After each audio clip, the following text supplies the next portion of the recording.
Welcome back, everyone.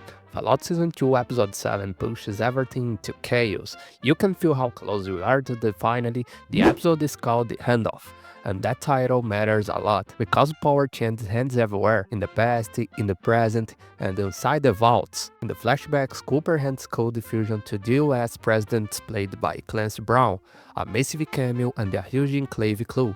In the present day, Maximus hands code diffusion to Cooper, so he can take it to Mr. House. And inside the vaults, Betty hands Hank's secret box to Steph, in exchange for water. Everything is a trade, everything has a cost. The episode opens with a bombshell reveal Steph's origin story. She's Canadian, over 200 years old, a survivor of the Resource Wars. We see her escaping an internment camp, losing her mother, and learning one rule: survive at any cost. That explains everything about Steph. She doesn't care about Vault-Tec, she doesn't care about the Enclave, she doesn't care about ruling the world. She just wants to live. Her past leads her to New Vegas, where she meets Cooper. That's where she gets the idea to ask Hank for a job at Vault-Tec. The one decision puts her on the path to Vault-31, and eventually gives her control over Vault-32, all part of Bud's original plan. Back in the present, Lucy starts playing Hank, and Hank make it easy. He's so confident that he explains his entire operation, the chips, the mainframe, how everything works. He believes control is better than chaos. Perfect is the enemy of good. Lucy listens, learns, and quietly plans to shut it all down. Outside the vaults, Cooper, Maximus, and Thaddeus reach an NCR base with code diffusion. Thaddeus is clearly not turning into a ghoul, especially when his arm literally falls off. All signs point to one thing: he's becoming a centaur. Cooper reveals the truth. He always knew Maximus had the code diffusion. The plan was to give it to Lucy because she would know what to do,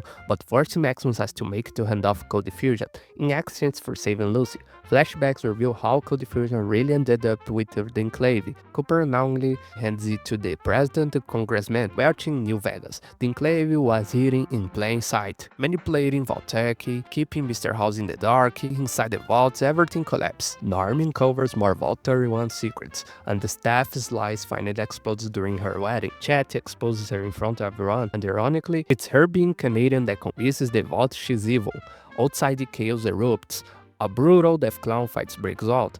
Maximus is seconds from death, as his armor starts failing, but then Cooper reaches that the Lucky 38 code diffusion reactivates Mr. House, straight off the Fallout New Vegas. Lucy reaches the basement and finds the truth.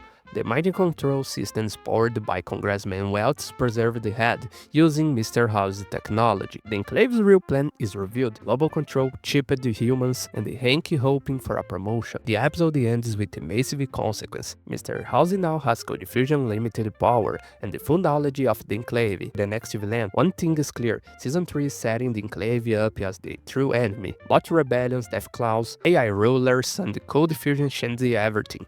Fallout just flipped the board, and the finale is about to go nuclear.